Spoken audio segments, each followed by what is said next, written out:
Peter, Breen, welcome to the Life of Chance podcast.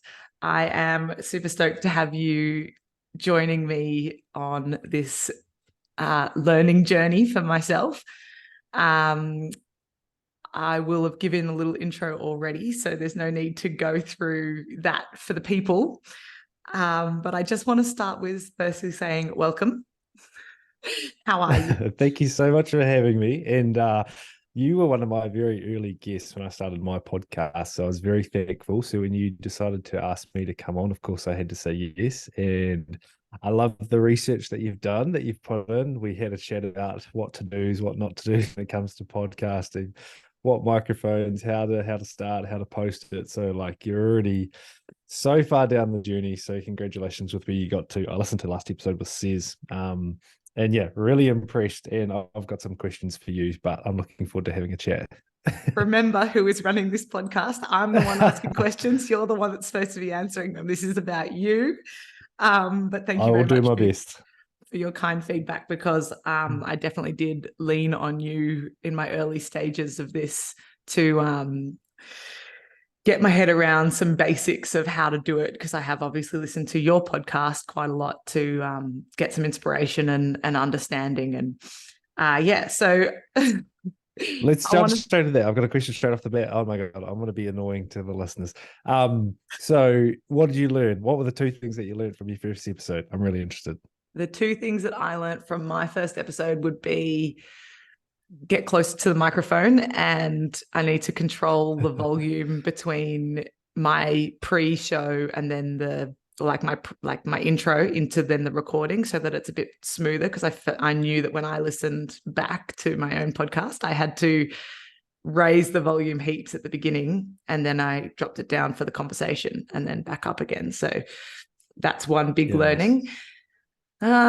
Second learning is probably just around how I do the intro. I also noticed that I say yeah a lot.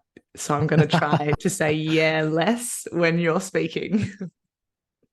Cool. Yeah, I mean, this one thing we spoke about. I know that I was a real and agreeer when someone was speaking, and I know that your little thing was yeah, yeah, yeah. So I thought you did a great job of controlling that. So you know, well done. And so many. If you're not embarrassed by your first product, then you started too late. So well done on starting. Thank you. All right, let's get into you. You've just been over in Japan. What were you doing there other than going to the Nike factories or expositions or museums or wherever you were? What were you actually doing over in Japan? Yeah, Japan's always been a goal. It was a goal as a player to go and play in Japan, but that never happened. The opportunity never came. We had sniffs, and when I was playing, there was always opportunities, but it's gone so professional, right? So when I first started playing rugby, like literally very amateur club players, Otago B players were like getting pulled over.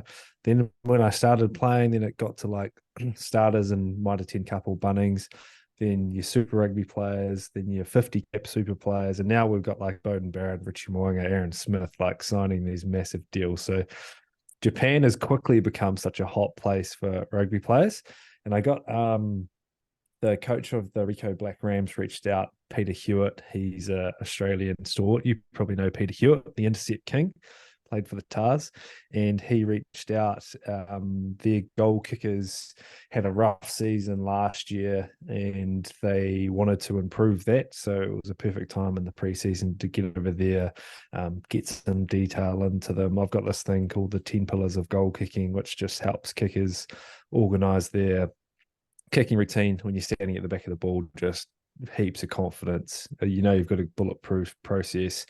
So got over there, did that, worked, and because I love skills and just general attack shape and rugby, try to add value where I can. So yeah, wicked experience. First time over there, gone from Dunedin, which is like 6 degrees, 7 degree days, over to 35 degree every day with a bit of humidity. So first few days were red hot, but yeah, loved it. Great experience. The people, yeah, can chat about whatever there, but yeah, wicked first trip to Japan.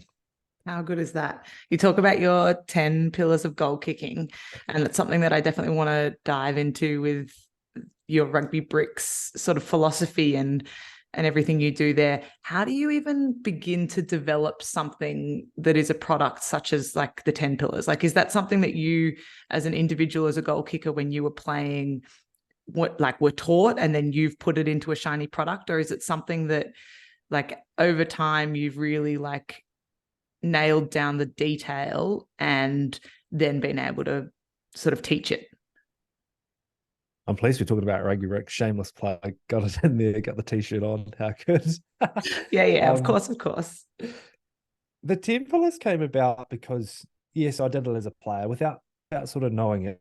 But then also when I started to coach more goal kickers, as I was looking at their techniques, and I'm sure every skill is exactly the same as this. And I've drawn a lot of inspiration from basketball and golf and those types of technical sports. Like when you're trying to cue something, quite often it keeps falling into a lane. So like, let's talk about a plant foot, or let's talk about your target. So those little things just keep coming up. So therefore, as I worked with more and more goal kickers, then those same trends kept happening. Those lanes started to appear. So therefore, okay, we've got a new kicker. How would we organize them? How could any kicker apply this to their kicking technique? And then the 10 pillars came about. And it's such simple detail, like literally, how do you put your ball on the tee? Like, where's the valve? What's the angle? Like, it's not rocket science or anything magical. It's just organizing your detail so you can make it consistent. And I think every skill is like that. And kickers have really benefited from getting organized. Yeah, I love that. So does that mean that then when you're doing your 10 pillars aren't like you must put the valve of the ball facing a certain way? Mm. Do you have like a preferred method, but then ultimately it's however the goal kicker wants to do it? It's just making sure that their process is consistent. Is that right? Yeah. Yeah, no preferred method. Some coaches have a way that they want their kickers to kick, but for me, my pillars are very open. So like mindset, ball setup, approach, rodeo arm, target, those types of things Have you are just all given us the 10 personal pillars? and that's a few of them, personalized. And how's your goal kicking been going? Actually, I've seen you slot a few kicks in game as well, and you've got a couple of tees, a couple of No, feelers. How's it I've going? taken back the I think it's been taken off me, the kicking license actually for goal kicking. But I have actually been doing a few little grubber kick practices. I have got my provisional license in field play. You've And your apparently biggest issue was your trout foot. You had a foot that acted more like a fish that was very loose and all over the place. So, thank you so your much for listeners, exposing me. when you're trying to kick a ball, you don't want to have a fish or trout foot. You want to have a hard plantar flex foot, which we're working on with you. So we'll keep Okay, working. we'll go back to the drawing board. I'll have to pick up those 10 pillars and start again. Um, obviously, the philosophy of RugbyBricks is outwork, outlearn. It says it on your t-shirt. You can't quite catch the whole phrase in this shot, but I just want to you're obviously very detailed focused. You have always been a projects man, so you've always got something smaller that you're focused on to get you to the big goal. How does that work in terms of life? Like, do you have an end goal and then break it down from a goal setting perspective, or are you just like, I'm working on a little project and I know that it's going to get me to where I want to go? And I know why you've asked this, because we've had a lot of combos about sort of me living in project world, and Yeah. I've got an incredible dad that's built a lot of self-confidence in all of us. And I guess he was always of the belief that like the question of what do you want to be when you're older is actually quite a dumb question and not very useful. Like, why not just work little projects, learn from the project, get better? That skill set will apply to something else that you'll then pick up. And definitely within coaching. So the now All Black Scrum coach, Jace Ryan, I had him on a podcast, and he spoke about like there isn't actually a pathway. So if you're looking for a coaching pathway, there isn't one. There's opportunities that you can take and deliver and do really well, which then will lead to another opportunity that if you take and get it out of your comfort zone may lead to another project, another pathway. So yeah, I've always been a believer in that. And I guess with the detail, like I quite often get comments on anything that we post like, man, this coach is making it way too complicated. Just let the kids play. And I totally get it.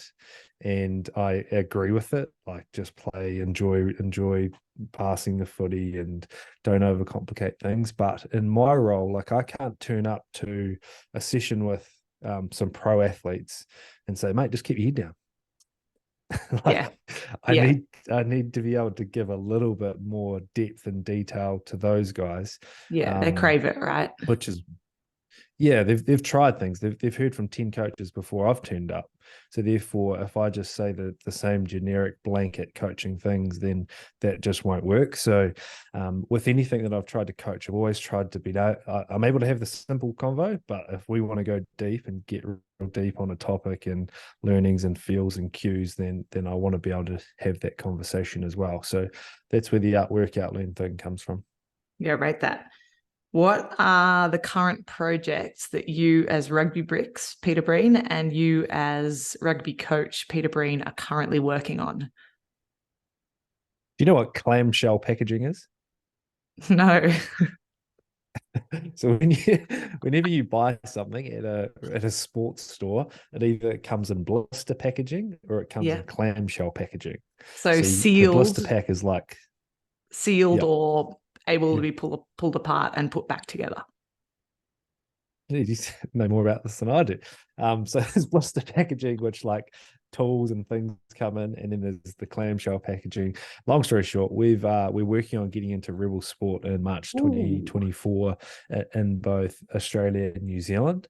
So therefore, That's to awesome. produce clamshell, yeah, it's a big play. It's really cool. So learning a lot about that, the whys, the hows. Should we just stay online and over deliver to customers? What getting into retail will do for us, the advantages of both and expansion. But yeah, I love the building of things. I loved building the kicking tees. I love creating content. And so therefore, when we're now purchasing a $40,000 machine from China to come over to do our clamshell packaging, the molds that go with that, the process of building the mold that a card goes in and then the tee goes in and then the sealing and the barcodes and the packaging, like there's just so much creating. And what does it look like? How does it feel?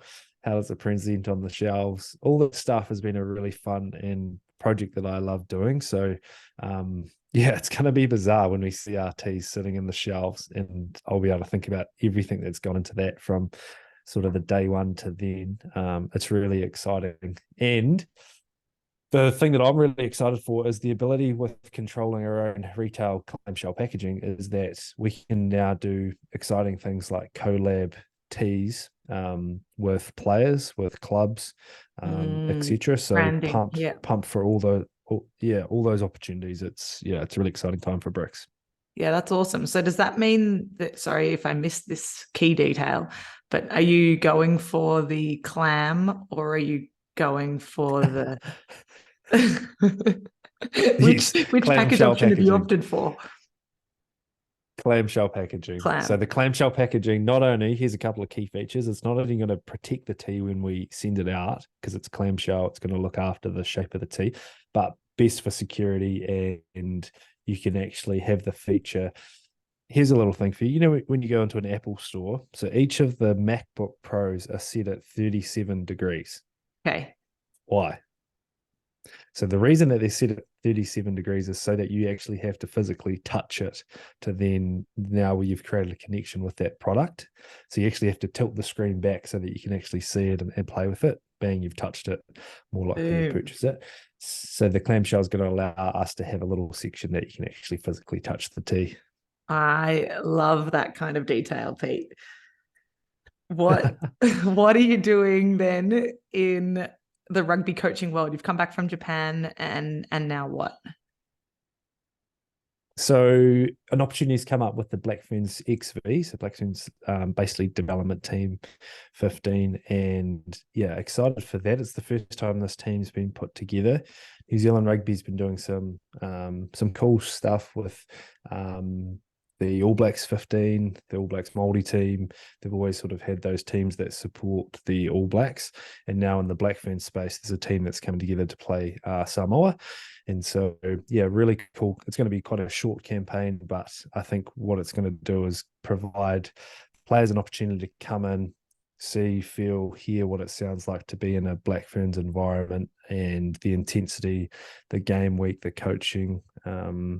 And I guess before, if those girls go on to play for the Black Ferns, they've already got that taste of what's it like to be in that room and the standards and I guess the learning and how that week is structured. So yeah, it's an exciting opportunity that I'm really pumped for. And then outside of that, sport coaching opportunities, I do a lot with RugbyBricks, heading back to Japan with Rico again, and yeah, just taking whatever projects turn up. Yeah, that's so good. How long is the opportunity with the Black Ferns Black Ferns XV? NZXV? What do you call it again?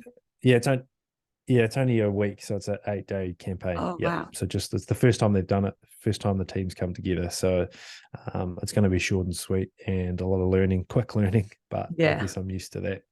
So it'll be great.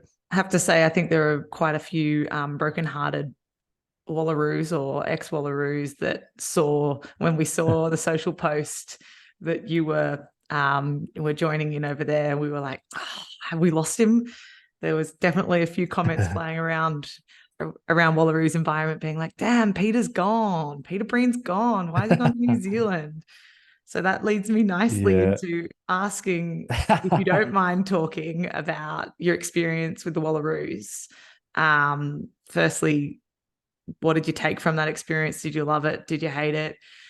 Was it a learning process? That kind of conversation is where I want to go with Wallaroos, if you don't mind. I know you haven't really spoken about your Wallaroos journey much. Yeah, I haven't really spoken about it. Absolutely loved my time, and it was really cool to get some girls reach out when they saw that I was named in that coaching crew. Like I'm still really close with so many of those Wallaroo girls that were in my crew, and still reach out Who are and your help crew? out with any stuff that they. What's that mean? Just some of the goal kickers, the girls that need teas basically. So yeah, like again, a wicked project, something that came up pretty organically after doing the Rebels, the boys team under 19s, and then an opportunity came up that I jumped at and was just honoured really to be even asked to come into that environment. And I love high performance. I love the test matches and country versus country. So yeah, super grateful. Learned so much from all the other things that I guess you have to be aware of in a test week. The girls, how the state system works in Australia. So yeah, super positive experience. And then yeah, I suppose as we keep going through, then we had COVID hit, and then there was a group of players. We had head coaches that got stood down, and then yeah, was I suppose one thing that I have learned about that caretaker coach role, and speaking with other coaches, it's quite a hard and unique place to be in, because you're looking after a group and you're sort of driving trainings. It was COVID, it was really hard, so therefore keeping girls motivated in different states, connected. There's lots of other life pressures that were going on. So if I'm ever in that situation again, I'll definitely feel and be able to handle it slightly different on what I do, the actions that I take, because I've gone through that experience of being the caretaker coach. And yeah, I obviously had a really clear vision of how I would take the group moving forward. It was such a cool opportunity. Like with the World Cups being delayed, there was going to be 2 World Cups in sort of that shorter time period. So there was a good opportunity to to really be invested. And I was all in. The family was all in. Like probably would have moved over to Sydney to be closer to more of the girls in the group. And really I was ready to attack the opportunity. And yeah, got excited for that. And it just wasn't meant to be. Obviously, went for the interview process to get to go for the head coach role.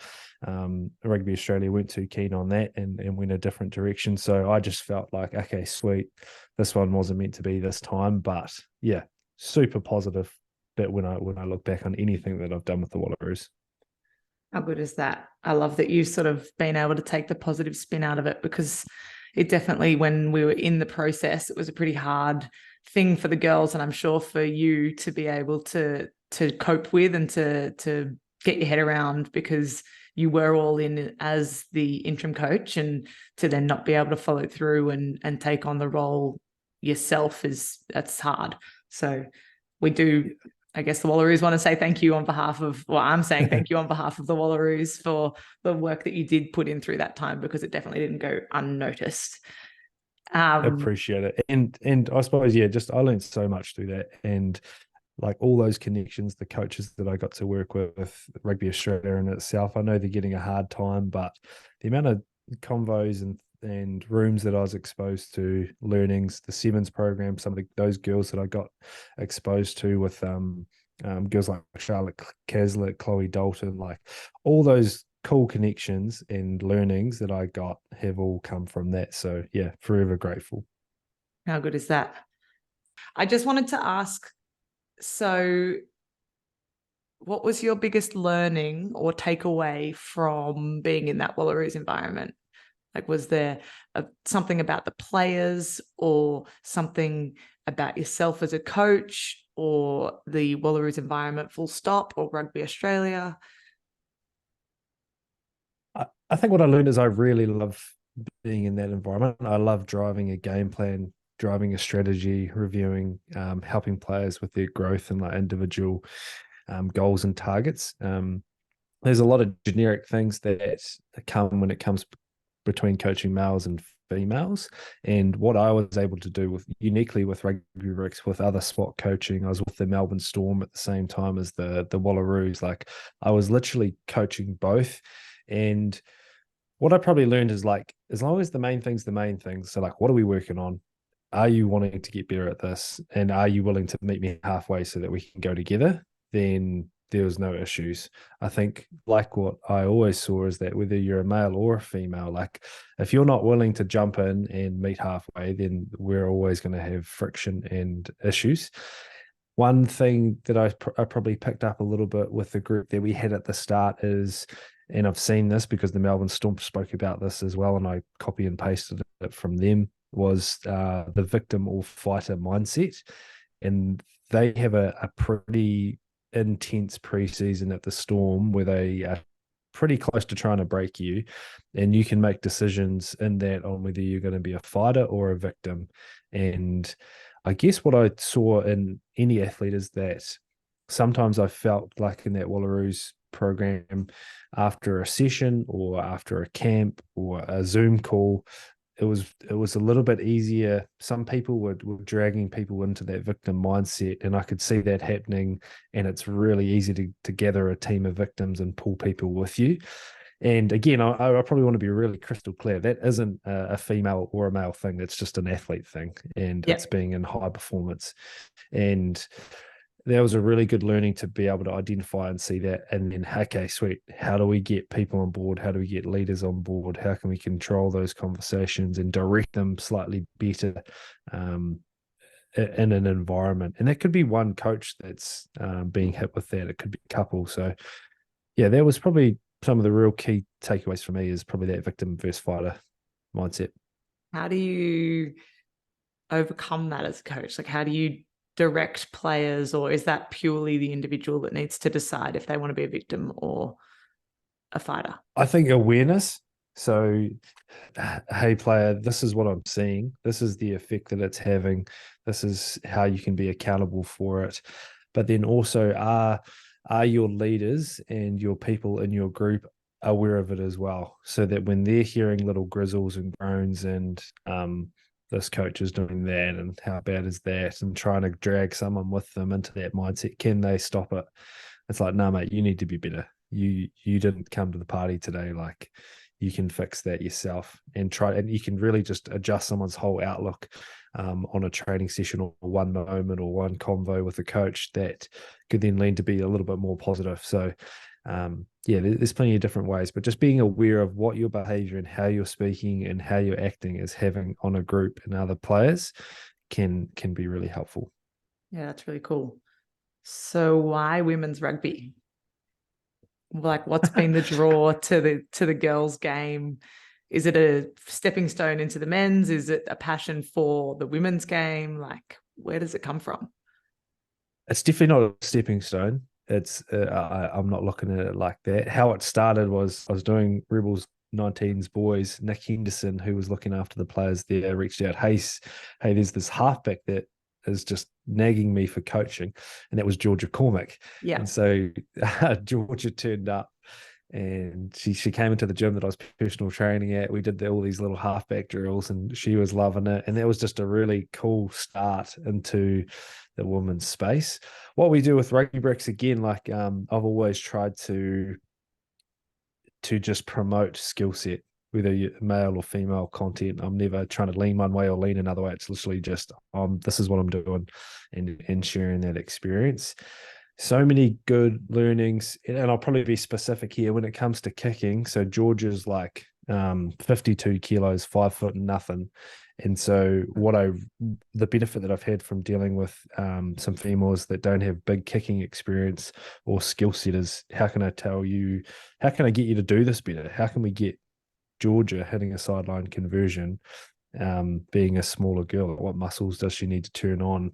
How can she generate more power? So from a coaching perspective, there's been heaps of examples like that have really helped develop.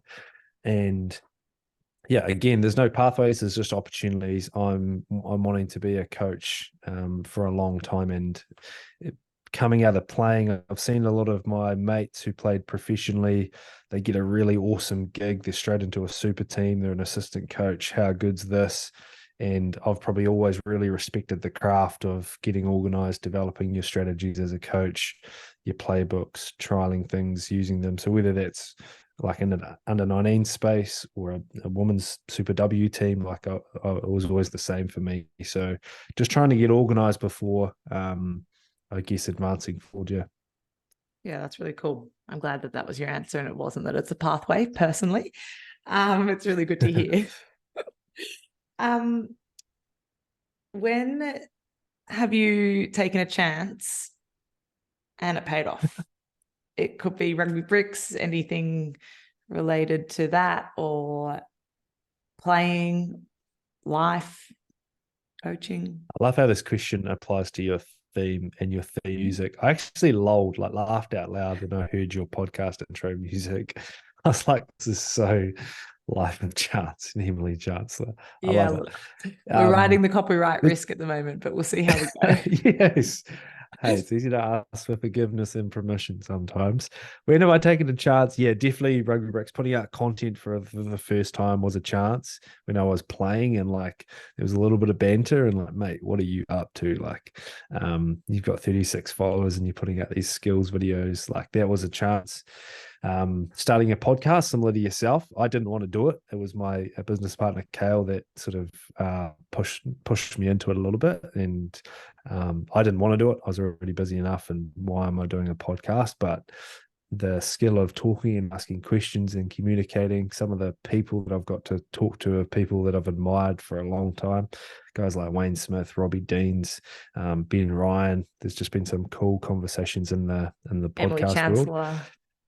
Emily Chancellor podcast, I think it's number 5, 6 or 7. But the other chance that, and I learned this when I was first heading to Toulouse. So I got an opportunity to head to Toulouse and work with some of their players.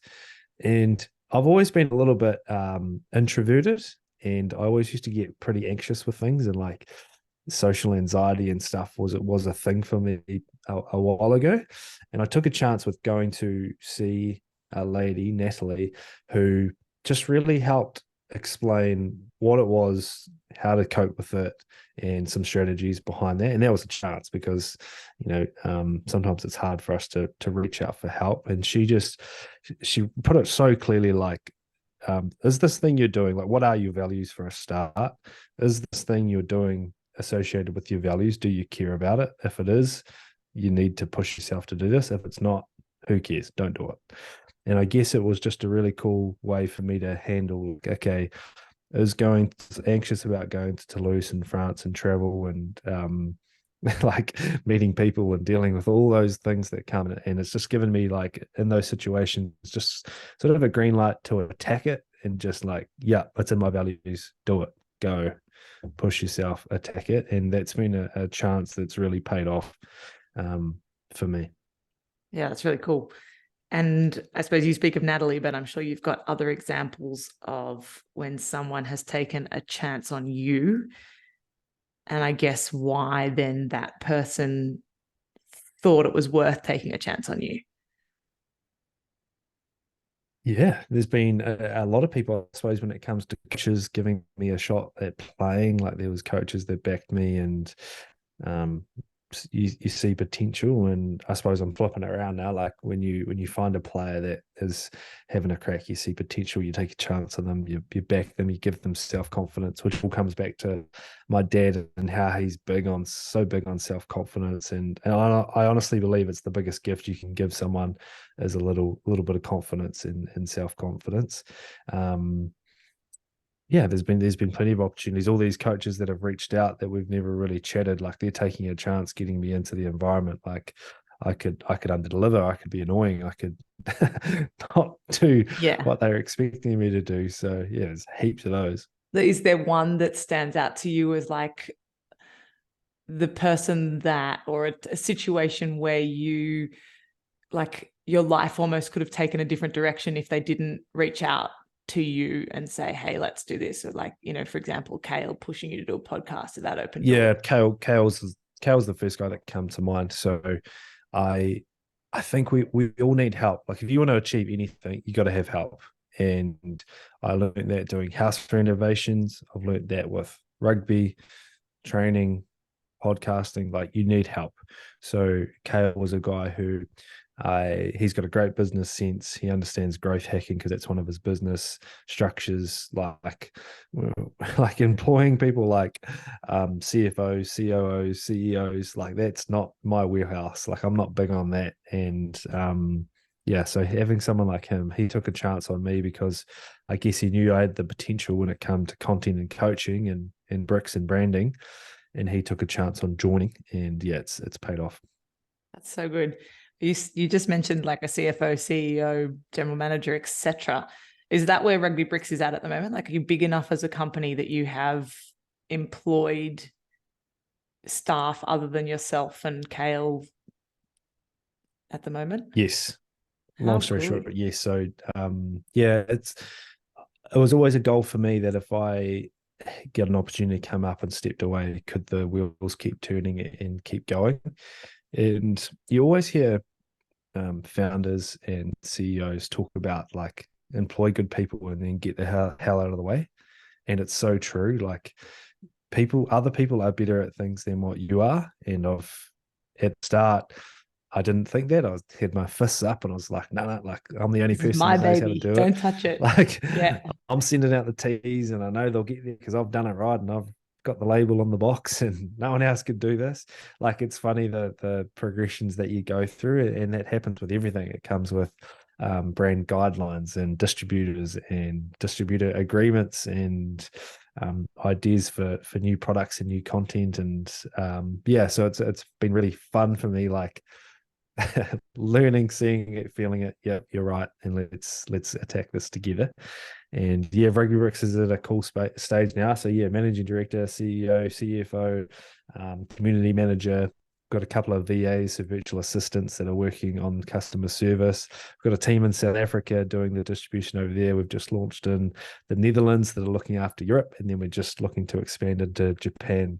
And then we talked about clamshell packaging, getting into real sports. So yeah, excitement levels are very high, as you can tell, and I'm super proud of where we're at. That's just so unreal. Like, you just mentioned before that RugbyBricks kind of started as an idea when you were still playing. So an Instagram page, I assume, or something similar, a Facebook group. What was it back in those days? Instagram page, You and were my still playing first when Instagram was around? I'm like literally your age, so calm down. It was Instagram, and I was playing for Northland. Yep. And I'll give you the story. Yep. It's I love basketball. I love golf. Basketball was my first sport, and there was all these coaches doing these real unique drills and stuff online. And what I was seeing in the rugby space is it was like all content from like New Zealand rugby to a 5-year old. Here's the 3 key things to make a tackle. And it was very basic and junior level. Whereas I think the content what I was seeing in basketball was like when you're in this position and you come off a pick and roll and you've got a defender coming from here. In this situation, here's something that you can use footwork wise to get a layup. And so already like it's targeting a different person. So I was like, okay, let's really lean into like that amateur professional player who can use this in their premier club game this weekend or on the pro field that'll really help them. So I wanted to deliver that sort of content really quickly. And yeah, that's how it started. That's really cool. So it sort of started from being just an idea whilst you're playing and a desire to share knowledge. And in the last, 10, 15, 12 years, less, it's grown into less than that. Yeah. 2018 was when I first started posting some stuff. Yeah. And then, yeah, I'd say like 2020 was when the first kicking tees started to go out, get sold. So that's 5 years. Of It's gone from an idea into a business that has multiple staff, multiple countries, selling to bloody rebel sport. That's just like huge. Yeah. Yeah, you're right. The growth has been massive. And one thing that Kale and I have always constantly talked about is like we show up every day. So we show up every day. There's stuff on our story, like from a purely practical point of view, there's always something on our Instagram. The amount of posts that we've done, like we're in the 2,500 posts type number now when it comes to content. And we show up daily. We deal with customer service, emails, and it's always been the same daily stuff. And yeah, whenever you're starting anything, like there's tasks that I look back on now that are just ridiculous, like such a time waste that I would never do now. But you've got to go through that process of learnings. And I even think back to the content that I've done with you. Like we've done tackle sessions, we've done jackal sessions, multiple things at Sydney Uni. Hard luck in the final this year, but there's been Thanks a lot. yeah, I just love sharing the skill stuff, and yeah, it's been such a cool journey. That's so good. I'd actually like it inspires me so much listening to you talk about the passion that you have for something, because it literally just started as an idea and you've managed to create it into not only a full-time sort of gig, it's now not even a full-time gig necessarily, and you're able to move away from it and it still works. And that's so exciting. So I love the passion, and I love what you've persevered to develop. We constantly, and I want to get one more thing in. Sorry, I'm controlling this conversation. That's all right. Please take it away. So when you're a kid and you're watching cartoons, whatever you're watching, like The Simpsons or Home and Away or whatever, there would have been ads on that were like home loan ads or mortgage rates or something to do with insurance, and like you would have never taken in that information. You were like, let's just get back to The Simpsons. Yeah. But then as soon as you purchase a house or you get your pre-approval or you go through the process, bang, you're like, man, those ads now apply to me. Like that information is relevant. And I think when everyone is like with you with your podcast, now you're talking about like what mics apply to you, how to write good headlines and copy and descriptions, like things really, when you have that learned mindset and a project and something you're passionate about, it's incredible about how many things now apply to you. And I suppose that's why I really encourage people to start with whatever their idea is, to do it, because yeah, it's amazing how the world opens up and new information presents itself differently. Nice. You did just take over my conversation, but you've taken me exactly where I want to go. So thank you for that. Yes.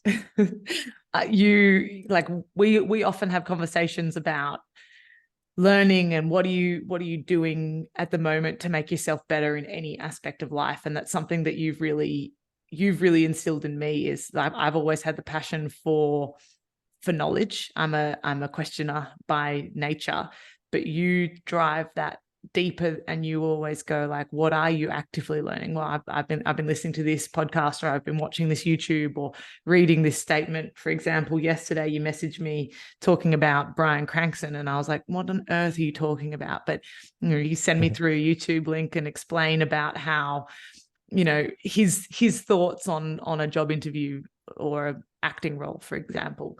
Like, I know you are always learning and always developing yourself. What is something that you're doing at the moment or listening to that's making you think or challenging you, or that you're learning about at the moment?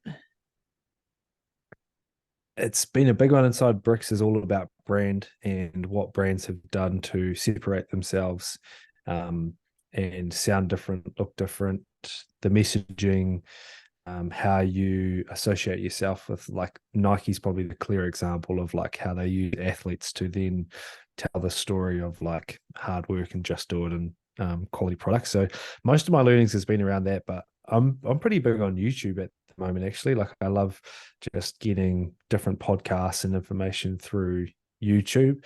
Again, I'm big on projects, so I did like a 30-day meat diet recently and learned from that. What did that feel like? And What did you learn?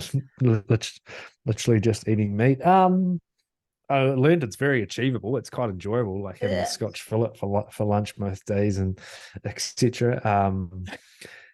Like most of those things, I think that the benefit comes from, rather than what diet you're doing, it's what you're not eating. So you're cutting out like sugar and alcohol, and like it's what you're not eating when you go plant-based or whatever. So that was a good learning.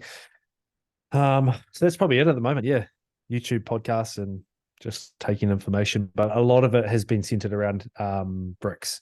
We have an Outwork Outlearn meeting on a Monday, so a lot of my learning lately has just been around branding, storytelling. How can we do that better? Yeah, that's really cool. I have so many more questions that I could ask you right now, Pete, but I don't want to draw this episode into the hour category. I do have one more question for you, and it's just a completely random one, but I've got two for you. okay, fine. Hit me. Do you want me to go first? Yeah, go on. What's Eddie Jones's involvement been with the Wallaroos program? Because I know that he's sort of director. That's a great question. We actually just had part of that was talked about with Rugby Australia recently, when we've been in conversations about getting more information and being more included in the communication at Rugby Australia. And I think they own the fact that it's sort of an unknown title at the moment. And this year, being 2023, has been a focus on the men's game because it is a World Cup year. So it's something that Rugby Australia are definitely going to explore further next year. And they did say they'd come back to us with a bit more detail about that, because obviously we got that exciting information saying that he was going to be part of our program as well with the Wallaroos, and we haven't had much direct contact with him yet. I know that he has had some communication with our coaching staff, but we're obviously pretty keen to experience him firsthand as well. So hopefully that comes a little bit more 24, 25 when we lead into our World Cup. Yeah. Okay. Diplomatic answer Enough for said. you. Yeah. Yeah, nice. Good job. I'll read between the lines on that. And the second one was like the feel. I had conversations yesterday with people inside the Black Ferns hub just around like the effect of, I suppose, NRLW and the pull for so many of the girls. Like, where's the current group at the moment? Like, there must be so much pressure, not so much pressure, great opportunities for girls, and I've seen it firsthand, like the opportunity for girls in Sydney and Brisbane. Like, you're a good athlete, there's that opportunity there to play NRLW. Like, what's the feel? It's an interesting question. Personally, like, I'm a union girl and I bloody love the game, and I want to see the Wallaroos successful. So to me, like it's a no-brainer. I'm in this game for one reason. But if you're a young athlete and someone dangles a healthy pay package in front of you, and there's an opportunity to play some competitive games, and the brand of NRLW at the moment is fabulous. They're really good at their promotion of the players. They're really good at their connection with sponsors and social media.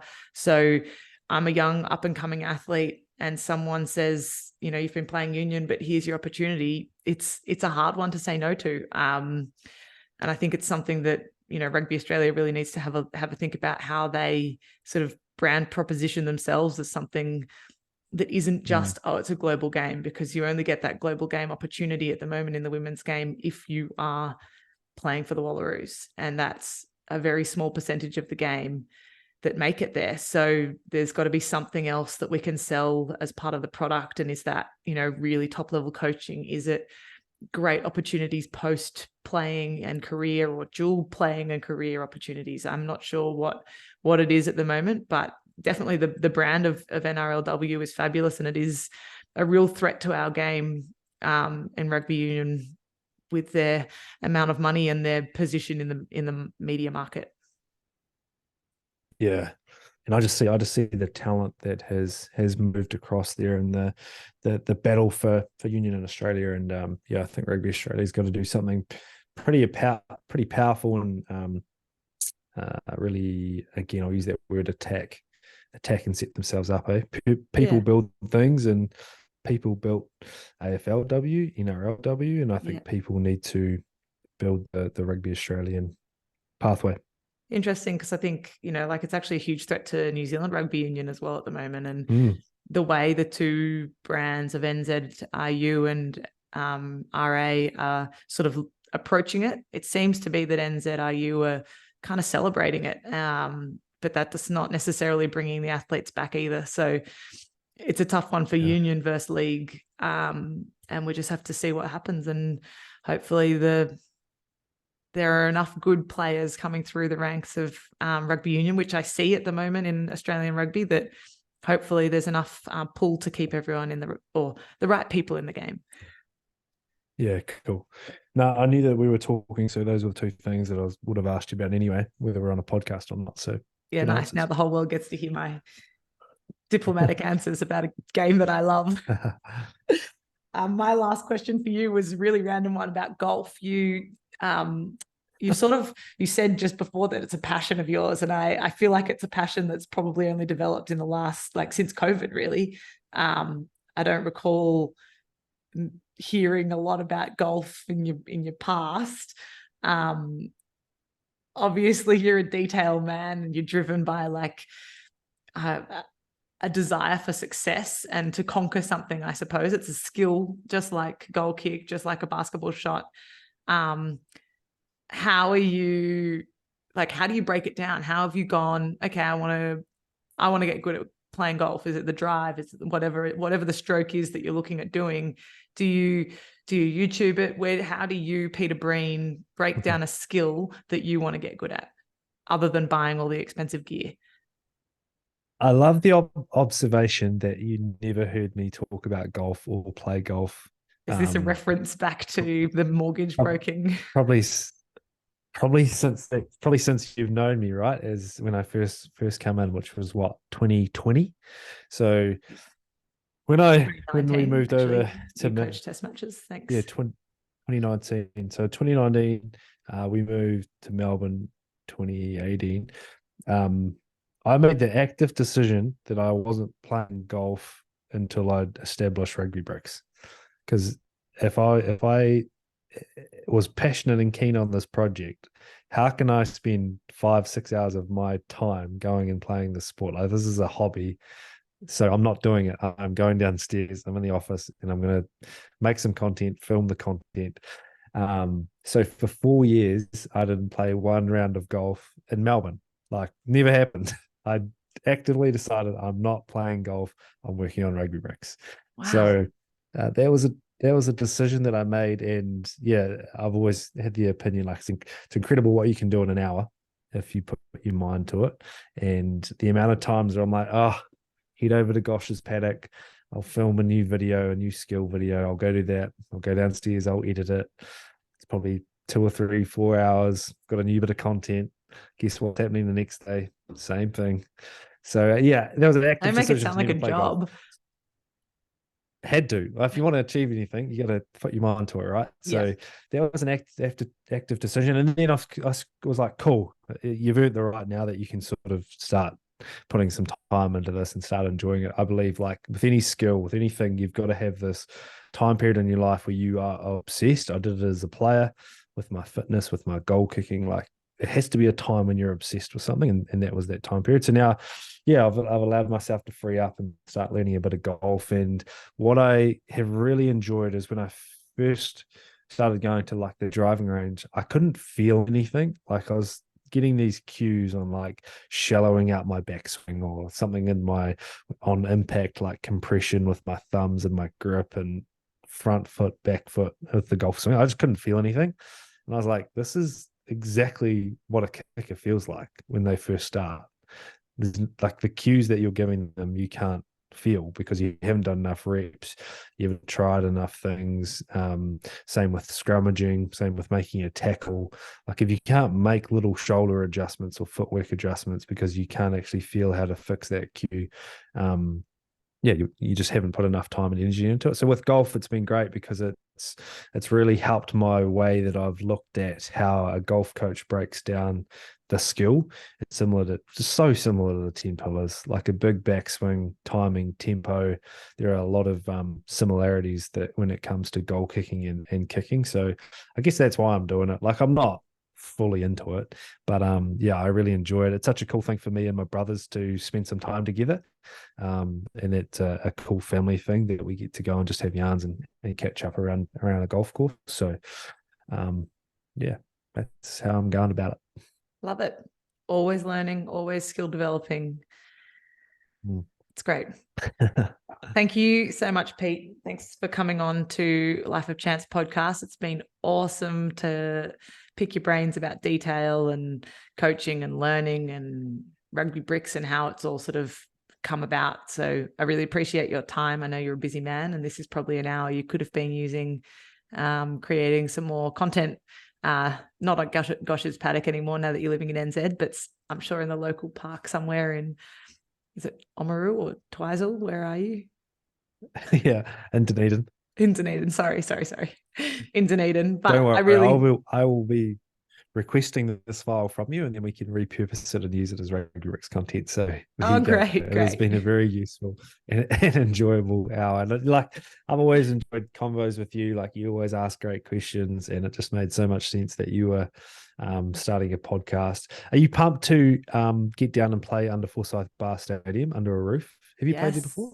No, I've never. I've only played in New Zealand in basically Auckland or Whangarei. The only two plays. Oh, and we've played one in Christchurch. So super excited to hopefully, obviously teams haven't been announced and you never know your selection. But if I'm a part of that WXV touring team for Australia, I'm pumped to get over there and play under a roof. It's ridiculous. I had 4 years playing for Otago under that roof, and it is just an absolute privilege anytime you get to play there. So I'm pumped to have a coffee. Hopefully you do get picked, and we'll have a coffee in Dunedin out at the best beach you'll ever go to in your life. And then I'll come watch you play France. Yes, love it. Thank you so much, Pete. I really appreciate your time. Thanks for having me on.